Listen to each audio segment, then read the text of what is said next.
बल विष्णु भगवान की जय। रमा एकादशी व्रत कथा। कुंती पुत्र बोले, हे जनार्दन, अब आप मुझे कार्तिक मास के कृष्ण पक्ष की एकादशी का नाम, उसके गुण तथा उसकी कथा सुनाइए। इस उपवास से प्राप्त होने वाले पुण्य के बारे में भी बतलाइए। तो जनार्दन बोले, हे कुंती पुत्र, इस कार्तिक मास के कृष्ण पक्ष की एकादशी को रमा एकादशी कहते हैं।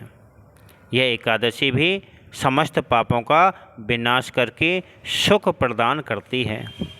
इसकी कथा इस प्रकार से है कि बहुत पहले एक राजा जिसका नाम था मुचकुंद, उनका शासन था। तरुणदेव, कुबेरदेव तथा विभीषण सहित उसके अन्य मित्र भी थे। वह भगवान विष्णु का भक्त था और सच बोलने वाला था। उसका राज्य अशांति रहित तथा शत्रु रहित था। उसके यहाँ चंद्रभामा नाम की पुत्री का जन्म हुआ। उसका विवाह शोभन से हुआ, जो राजा चंद्रसेन का पुत्र था। एक बार वह जब ससुराल में ही था तो एकादशी आई, परंतु चंद्रभागा अपनी पति की दुर्बलता से चिंतित थी, क्योंकि उसका पति अपनी दुर्बलता बस एकादशी उपवास नहीं कर सकता था। दशमी के दिन चंद्रभामा के पिता ने अपने राज्य में एक प्रचार करवा दिया कि एकादशी को प्रत्येक प्राणी उपवास रखेगा। उसमें हाथी घोड़े भी शामिल होंगे। चंद्रभामा का पति भयभीत होकर अपनी पत्नी के साथ में आया और बोला, हे प्रिय, मैं अति भयभीत हूँ, क्योंकि अपनी दुर्बलता के कारण मैं तुम्हारे पिता के आदेश का कैसे पालन करूँगा, क्योंकि उपवास करने से तो मेरी मृत्यु निश्चित है। तब चंद्रभामा बोली, हे स्वामी, आप कहीं और चले जाइए ताकि आप भोजन ले सकें। यहाँ पर तो आपको उपवास रखना ही पड़ेगा। यह सुनकर दृढ़ चित्त होकर शोभन बोला, हे प्रिय, अब तो मैं अवश्य ही उपवास करूँगा, परिणाम चाहे जो भी हो। ऐसा सोचकर उसने एकादशी का उपवास किया तो वह भूख और प्यास से पीड़ित होकर तड़पने लगा। सूर्यास्त पश्चात में वह रात्रि भर भूख प्यास से तड़पता रहा और अगले दिन सूर्योदय से पूर्व ही इस संसार से चल बसा।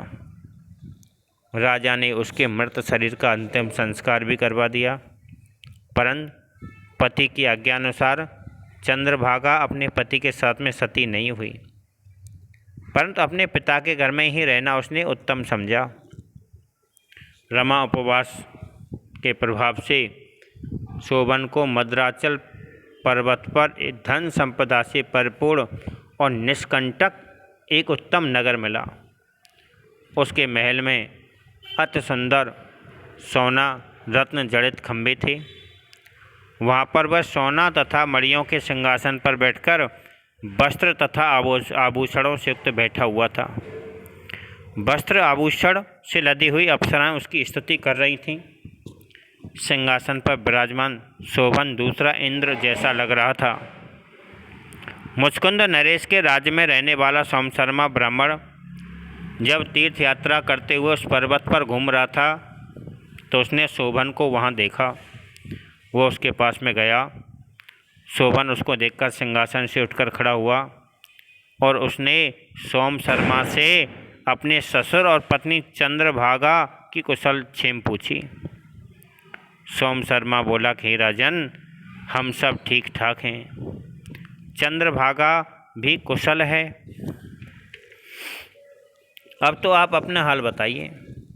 मुझे ये अब बहुत आश्चर्यजनक लग रहा है कि आपकी यह नगरी अति सुंदर है। पहले कभी भी मैंने इसे नहीं देखा। आप यहाँ किस प्रकार पहुँचे?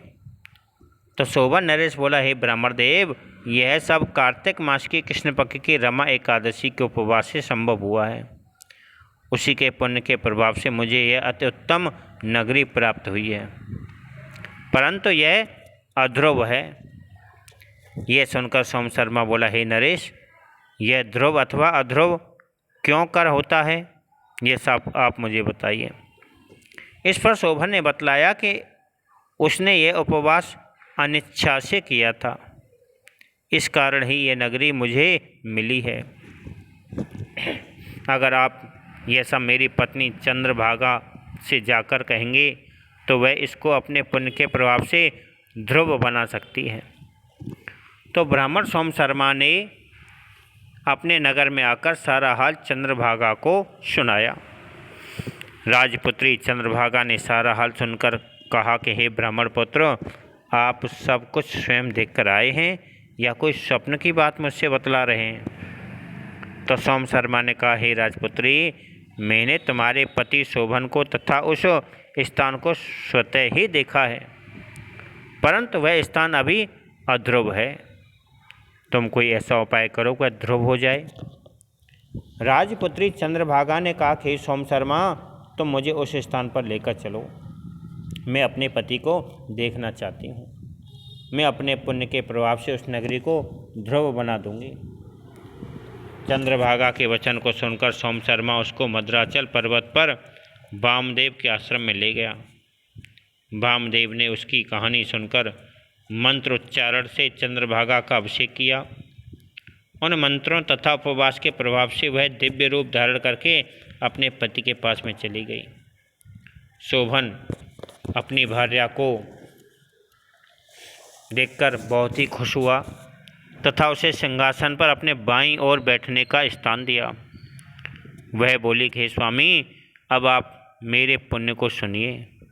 पिता के घर में मैंने 8 वर्ष की आयु से ही एकादशी व्रत शुरू कर दिया था। उस समय से ही मैं विधि अनुसार एकादशी उपवास में लीन हूँ। अब मेरे उन उपवास के पुण्य के प्रभाव से वह नगर ध्रुव हो जाएगा तथा दिव्य कर्मों से महाप्रलयता का क्षुण बना रहेगा। चंद्रभागा आभूषणों से अलंकृत होकर और प्रसन्नतापूर्वक अपने पति के साथ में उस नगरी में रहने लगी। शोभन भी अति आनंदित होकर अपनी भार्या के साथ में रहने लगा। तो हे धर्मराज, मैंने तुम्हें रमा एकादशी के पुण्य का प्रभाव तथा कथा कह दी है। अतः जो प्राणी इस एकादशी का उपवास नियम अनुसार और विधि विधान से करते हैं, उनके ब्रह्म हत्या जैसे जघन्य पाप भी जलकर नष्ट हो जाते हैं। अतः रमा एकादशी का पठन और श्रवण करने वाले मरने के उपरांत में परम धाम को पाते हैं। बोल विष्णु भगवान की जय। चैनल को सब्सक्राइब कर लें और सभी आरती करें। ओम जय जगदीश हरे, स्वामी जय जगदीश हरे। भक्त जनों के संकट, दास जनों के संकट, क्षण में दूर करे। ओम जय जगदीश हरे। जो ध्यावे फल पावे, दुख बिन से मन का। स्वामी दुख बिन से मन का, सुख संपत्ति घरे आवे। सुख संपत्ति घरे आवे, कष्ट मिटे तन का। ओम जय जगदीश हरे। मात पिता तुम मेरे, शरण गहूँ मैं किसकी। स्वामी शरण गहूँ मैं किसकी, तुम बिन और न दूजा। प्रभु बिन और न दूजा, आयुष करूँ मैं किसकी। ओम जय जगदीश हरे। तुम पूर्ण परमात्मा, तुम अंतरयामी। स्वामी तुम अंतरयामी, पार ब्रह्म परमेश्वर।